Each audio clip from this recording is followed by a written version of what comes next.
Երևանի ավագանում Այր Հայաստան խմբակցության անդամ Գևորգ Ստեփանյանի կնոջ մեքենան այրելու կասկածանքով մեկ անձ է ձերբակալվել։ Հայտնել է ներքին գործերի նախարարության խոսնակ Նարեկ Սարգսյանը։ Ձերբակալվածը ներկայացվել է նախաքննական մարմին։ Գևորգ Ստեփանյանն ավելի վաղ ասել էր, որ մեքենան այրել են բենզինով։ Նա տեղի ունեցածը քաղաքական հաշվեհարդար է որակում։ Ադրբեջանի նախագահ Իլհամ Ալիևը մերժել է Ռուսաստանի Դաշնության նախագահ Վլադիմիր Պուտինի մայիսի 9-ին Մոսկվա մեկնելու հրավերը, հայտնել է Պուտինի օգնական Յուրի Ուշակովը։ Որպես պատճառ նշվում է Հեյդար Ալիևին նվիրված ներքին միջոցառումների մասնակցությունը։ Մինչ այդ Նիկոլ Փաշինյանը երեկ հաստատեց մեկնելու է Մոսկվա հաղթանակի 80-ամյակի միջոցառումներին մասնակցելու։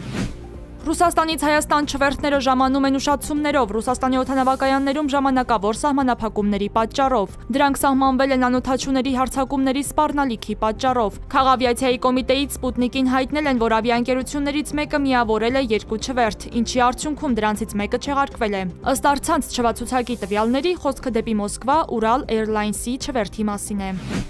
Ռուսաստանի նախագահ Վլադիմիր Պուտինի հայտարարած հրադադարը հաղթանակի 80-ամյակի կապակցությամբ ուժի մեջ է մտել։ Ռուսական աղբյուրները հայտնում են, որ այն սկսվել է մայիսի 8-ի կեսգիշերից եւ կտևի մինչեւ մայիսի 11-ի կեսգիշերը։ Կրեմլում ընդգծել են այս նախաձեռնությանը պետք է միանա նաեւ Ուկրաինան։ Հակառակ կողմից հրադադարի ռեժիմը խախտելու դեպքում ռուսական զինված ուժերը կարձագանքեն։ Մինչ այդ Կիևը հայտարարել էր, որ կողմը երկարաժամկետ առնվազն 30 օրվա հրադադարին։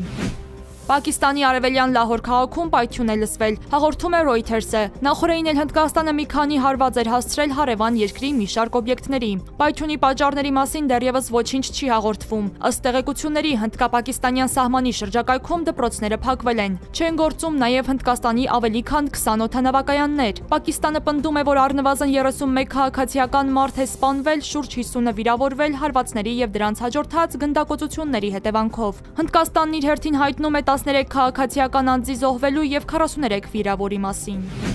Կաթոլիկ եկեղեցու 133 կարդինալները չեն կարողացել Հռոմի նոր պապ ընտրել Վատիկանում կոնկլավի առաջին օրը։ Սիկստինյան կապելլայի ծխնելույսից սև ծուխ է բարձրացել։ Հռոմի նոր պապի ընտրությունները կանցկացվեն այսօր, դրանք կշարունակվեն այնքան ժամանակ, քանի դեռ թեկնածուներից մեկը չի ստացել ձայների 2/3-ից ավելին։ Ժողովները, որոնցում ընտրվել են նախորդ 3 քահանայապետերը, տևել են 2-ից 3 օր։ Ամենաերկար կոնկլավը տեղի է ունեցել 13-րդ դարում, այն գրեթե 3 տարի է տևել։